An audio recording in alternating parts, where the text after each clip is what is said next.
Bueno, se me ha cortado. Me cago en todo lo que se menea y en la aplicación de cámara de Windows, que es una porquería, la que viene por defecto y no la voy a volver a usar, pero bueno. Así aprovecho para hacer otro bloque. Douglas Sirk se retira de la dirección en el 59, con lo que muchos consideran su obra maestra, que es Imitación de la vida. Pues ya digo que no he visto ni la cuarta parte de su filmografía, pero es muy plausible que esta sea una de sus mejores películas o la mejor.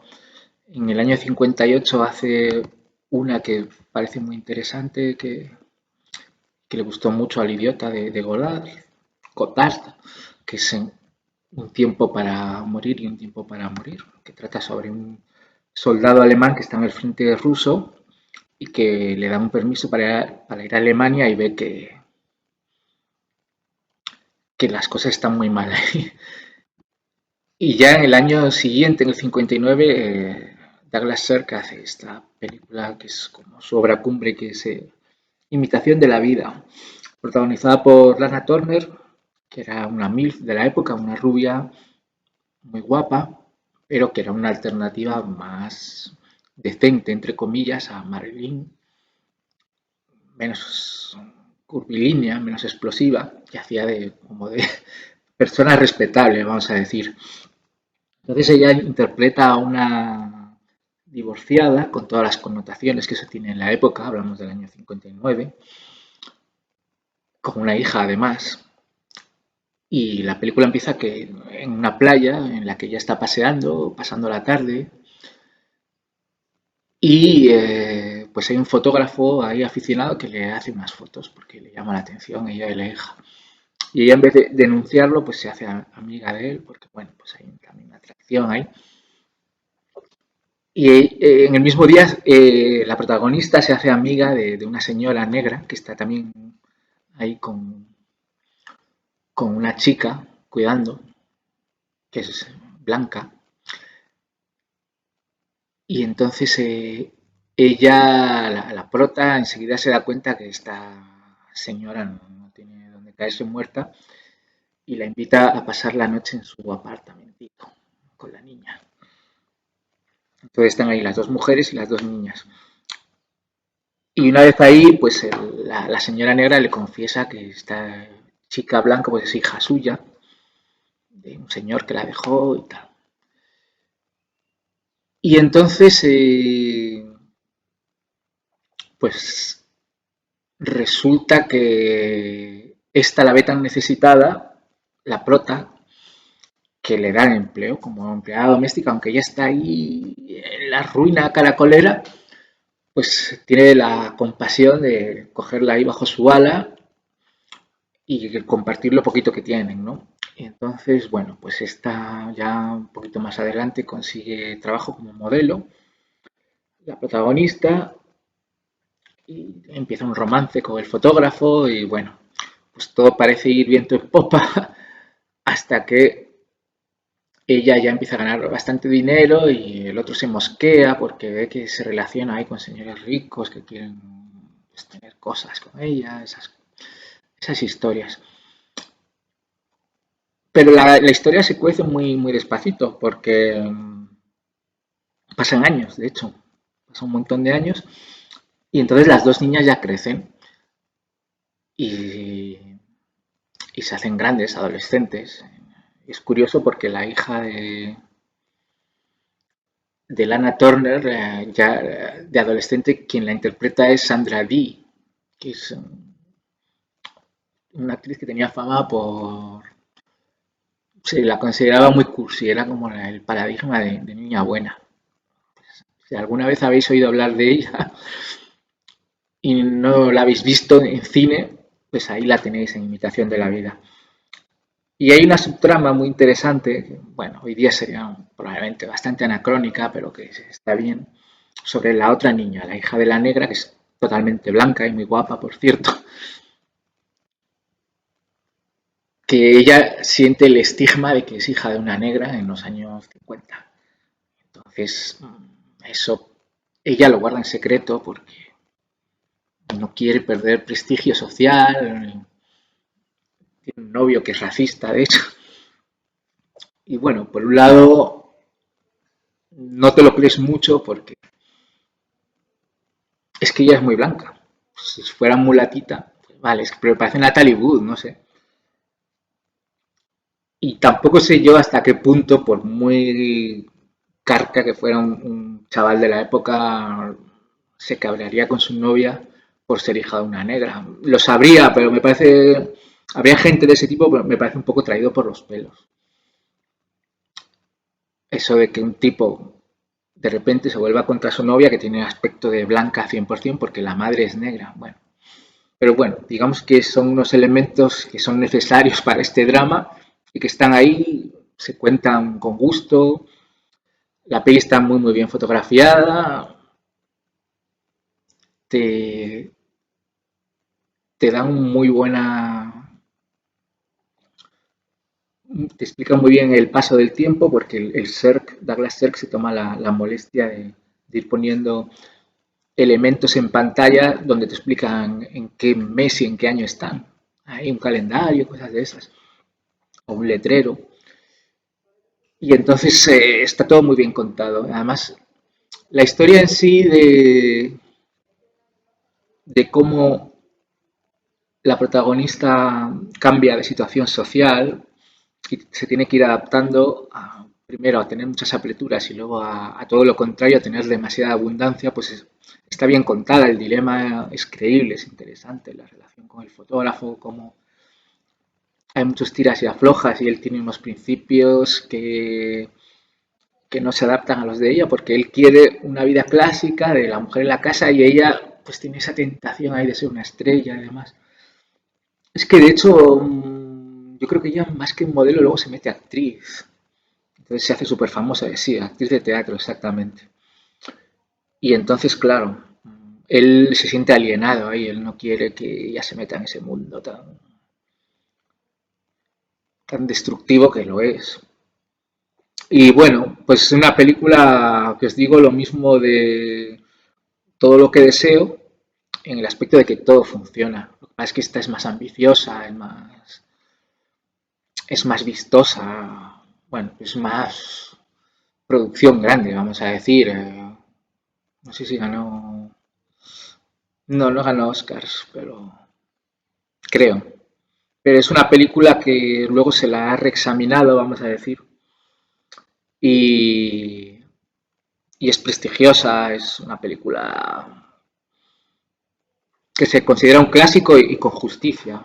Pues en la época, no sé hasta qué punto tuvo, tuvo prestigio y éxito, pero hoy día se la ve como un clásico y lo es. Bueno, pues Douglas Sirk es uno de estos tipos que sabía muy bien lo que se hacía y si cualquier día os cruzáis con una peli de él, pues probablemente os va a gustar, os va a interesar. Un tipo recomendado realmente. Vale, tengo aquí pelis recientes que he visto. Voy a pasar sobre ellas rápidamente porque es que si no, nunca las voy a comentar. El bueno, el feo y el malo, de Sergio Leone, que bueno, como es italiano sería Sergio Leone. Es el final de la trilogía del dólar. Ya sabéis que son tres películas, que son por un puñado de dólares, la muerte tenía un precio y esta es la tercera. Que todas tienen como protagonista a Clint Eastwood antes de ser súper famoso. Pues hacía de este personaje antihéroe. La muerte tenía un precio, no, perdón, el bueno, el feo y el malo quizás sea la menos lograda de las tres, aunque todas ellas cojean en el sentido de no ser productos cinematográficos redondos. Pero esta es la menos lograda y ahora voy a explicar por qué. A mí son pelis que me gustan mucho porque son muy icónicas y sobre todo lo que tenían era un estilo arrollador, muy atractivo en cuanto a cómo contaban las cosas y al conjunto estético. Sobre todo la integración entre imagen y música, con un Ennio Morricone que se inventa un subgénero musical directamente, que es la música de Spaghetti Western. Y entonces es una genialidad que quedará ahí para siempre de él hacer una música que te mete ahí en el Far West más incluso que los directores de grandes orquestas que hicieron la música de los westerns clásicos.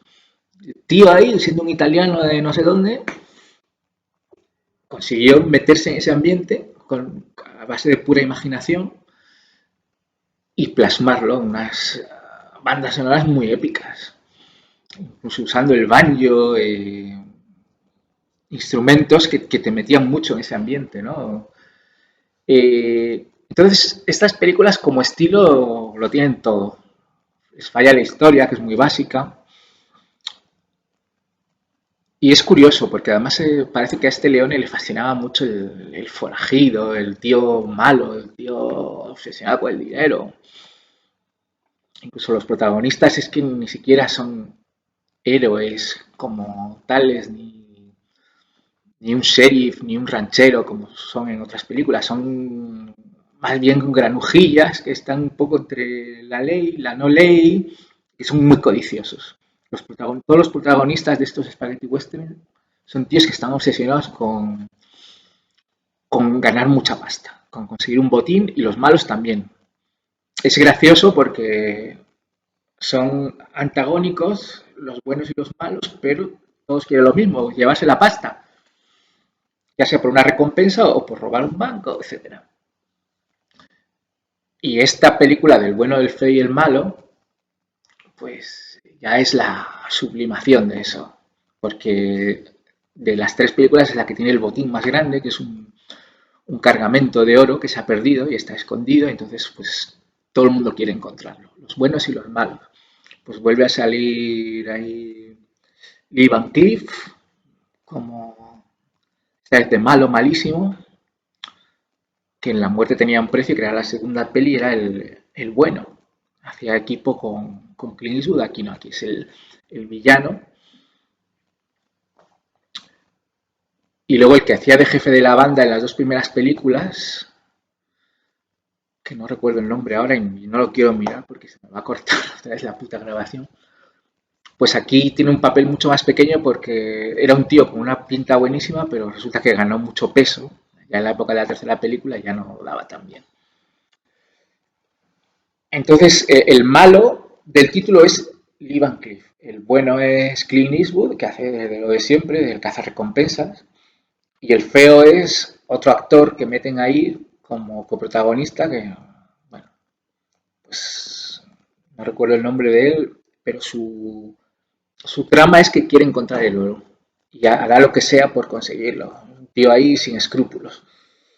Entonces, al principio de la película es socio de Clint y ellos tienen una estafa que van haciendo ahí por los pueblos, que es que este hace alguna barra basada en algún sitio, en un pueblo de estos de la frontera, y lo atrapan y lo van a colgar. Y entonces el personaje de Clint Eastwood en el último momento dispara desde lejos y corta con la bala la soga con la que la van a colgar. Y entonces este escapa, pero el personaje de Clint ya ha cobrado la recompensa, porque es el que lo entrega y el que lo libera sin que nadie se dé cuenta. Entonces se reparten la recompensa, ¿no?, de esa entrega. Y están siempre en un tira y afloja de si son socios, de si no son socios, y se embarcan en esta historia de que se enteran que hay un cargamento que han perdido el ejército yanqui, los azules de la guerra civil, y se obsesionan con encontrarlo. La peli es demasiado larga, dura como 3 horas, No hay tanta narración como para todo esto que cuentan, o como para tener tanto metraje, y bueno, pues se hace un poco pesada. Y hay algunas subtramas que son extrañas. Pues por ejemplo, el personaje de Lee Van Cleef empieza siendo un forajido y de repente es un oficial del ejército unionista, el ejército yanqui. No explican por qué, cómo ha conseguido ser una especie de capitán o qué y estar dirigiendo ahí un campamento de prisioneros confederados y los tortura. La peli es una especie de alegato antibélico de decir, jo, qué horrible fue la guerra de secesión americana. Bueno, pero es que no aporta nada que no haya hecho mucho mejor cualquier película americana del tema. No sé. Se metían ahí en unas complicaciones que no aportan a la trama principal, que consiste en ver quién se lleva el dinero y quién no. Pero bueno, la música es espléndida, la peli es entretenida, pero ahí yo creo que a Leone se le había ido ya la pinza. Y bueno, no, no se deja ver tan bien como las otras dos. Pues ya el western que me queda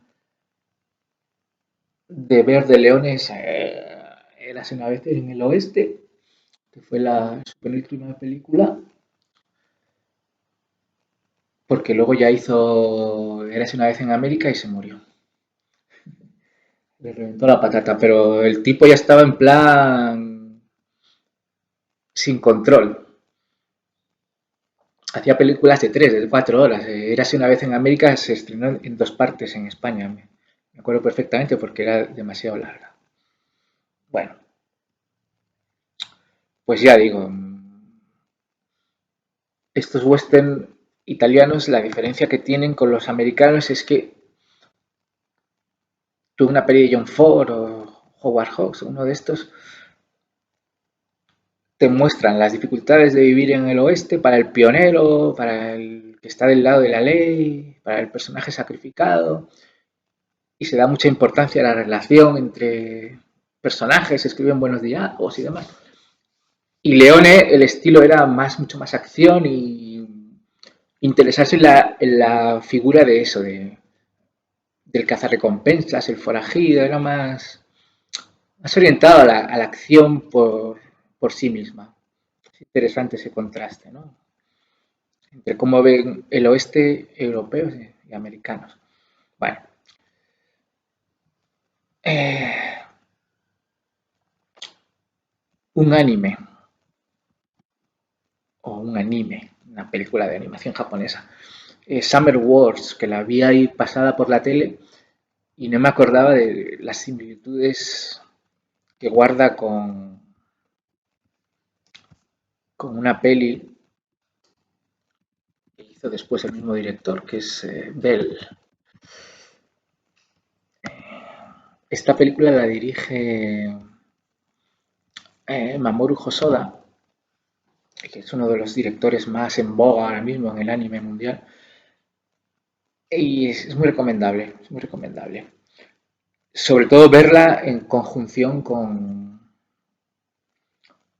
Bell. Summer Wars y Bell, aunque se han hecho con 7 años de diferencia, está muy bien verlas juntas porque ves el concepto que él tiene sobre cómo las redes sociales están afectando a nuestras vidas y cómo van a afectarlas todavía más cuando sean más interactivas, más envolventes, todo esto del metaverso. Hay cosas muy interesantes de cómo ve él ese tema, cómo él predice que vamos a usar la tecnología, que algunas se cumplirán, otras no, pero está muy chulo y además está muy bien hecho a nivel gráfico. Entonces, es de lo mejor que se está haciendo en anime hoy día. Si os interesa un poquito esto, pues os lo recomiendo. De Fabelmans, los Fabelmans de Steven Spielberg, solo la menciono porque no la he visto y no me suena que se haya estrenado en España. Aunque no me he fijado mucho en la cartelera, pero es que está en streaming ya en Estados Unidos. Entonces, Es curioso, ¿no? Cómo se queman ciclos a día de hoy de, joder, qué rápido va todo. Es alucinante. Bueno, no sé si verla porque es que sí, la veré porque me interesa ver cómo, qué impresión tiene Spielberg de sí mismo cuando era un jovencito. Pero es que la fotografía de Janusz Kaminski me deprime totalmente. Es oscura, es descolorida, es... no sé. Yo creo que Spielberg, cuando ya se iba acercando el cambio de siglo, se le cruzaron los cables. No, no sabía cómo evolucionar estéticamente y se lanzó a este rollo de las paletas desaturadas y es muy triste como un tío que ha sido quizá el que mejor ojo visual tuvo en todos los 80 ha desperdiciado la segunda mitad de su carrera haciendo películas feas, feas a un nivel visual, digo, descoloridas, oscuras. Pues comparad la primera de Indiana Jones con la cuarta y veréis perfectamente a qué me estoy refiriendo. Vale. Una película que vi con Humphrey Bogart, A Lonely Place, un lugar solitario. Está bien esta peli. Él hace de un guionista que ha tenido una mala racha después de la Segunda Guerra Mundial y está ahí como intentando volver ahí a estar en el ajo, a tener un éxito, pero no lo consigue. Y entonces empieza una relación con un personaje que lo interpreta una mujer muy guapa de la época, que era... No me acuerdo ahora. Eh, ahora os lo digo, la película es de Nicholas Ray, que fue quien dirigió Party Girl, gran película. Y esta peli es muy interesante porque la relación entre este tipo y su novia es muy tensa por un lado y por otro lado muy romántica porque él al empezar la relación con ella recobra la inspiración y empieza a escribir bien, pero resulta que es un tipo que tiene una inclinación violenta. Resuelve las cosas a golpes, incluso cuando hay un crimen en el que resulta muerta una chica que él conoce, él es sospechoso porque todos saben que tiene ahí ese lado de que se descontrola, ¿no? Entonces, la trama va sobre cómo él intenta controlar eso, pero no acaba de conseguirlo. Y entonces la duda es si esa relación podrá salir adelante. También pues hay el elemento de suspense de si realmente es el asesino o no. Está muy bien, es una película muy inusual. Este Nicolás Rey era un tipo atrevido y no es una película al uso en ese aspecto. Eh, además, él, digamos que desafiaba un poco la censura en el sentido de que a veces mostraba imágenes muy fuertes para la época, tanto en Party Girl como en esta película, Un lugar solitario. Cuando aparece una chica muerta, él lo muestra ahí con realismo, con crudeza, y eso debía estar en el límite de lo que se permitía en ese momento, ¿no? Con el código Hayes y demás. Entonces el tipo, digamos que era un innovador, un rebelde, vamos a decir. La protagonista es Gloria Graham, que hablé de ella en el anterior videoblog, porque salía también en esta película que se llama The Big Hit de Fritz Lang, o la de Calor, que aquí se llamaba en España Los Confidentes o algo así. Gloria Graham era una actriz muy guapa, buena actriz y versátil. Si vieses esas dos películas, The Big Hit y A Lonely Place, un lugar solitario, pues son papeles totalmente diferentes y los hace muy bien. Bogart también está bien, me gusta más en esta película que en El Halcón Maltés y El Sueño Eterno, me lo creo más como un tipo que es duro pero también vulnerable. Es que Bogart era un tío ahí como achaparrado, creértelo ahí de detective que tiene una presencia intimidante es un poco difícil. Pero bueno, y ya voy terminando porque me he enrollado a lo bestia. Nada, ya comentar que se va a estrenar Avatar 2, que bueno, no sé si llegaré a verla. Pero me llama la atención que James Cameron ha tenido el detalle de rodarla con dos casas de fotogramas distintas. Y me explico. El cine este de super alta definición en 3D se rueda a 48 fotogramas y eso le da un aspecto muy artificial a las películas. Parece que están rodadas en vídeo. Pero sí que le da mucha nitidez a la imagen, sobre todo en panorámicas rápidas y en escenas subacuáticas. Esta película tiene mucha agua y entonces ahí el efecto sí que vale la pena. Pero en escenas normales queda muy feo, queda con aspecto de vídeo. Entonces lo que ha hecho es, en esas escenas más normales, como los proyectores no pueden cambiar la tasa de fotogramas así en medio de la película, lo que ha hecho es que cada fotograma se vea dos veces y entonces parezca que va a 24 en vez de 48 como el cine normal. Entonces eso mejora la percepción visual de la peli. Avatar 1 no estaba mal, a mí me gustó, pues era un gran espectáculo, ya sé que tenía un mensaje ecologista muy tonto, pero bueno, me gustó, cumplía su cometido. Ahora esta resulta que dura 3 horas y cuarto, pues digo lo mismo de antes, me parece exagerado. Las películas no,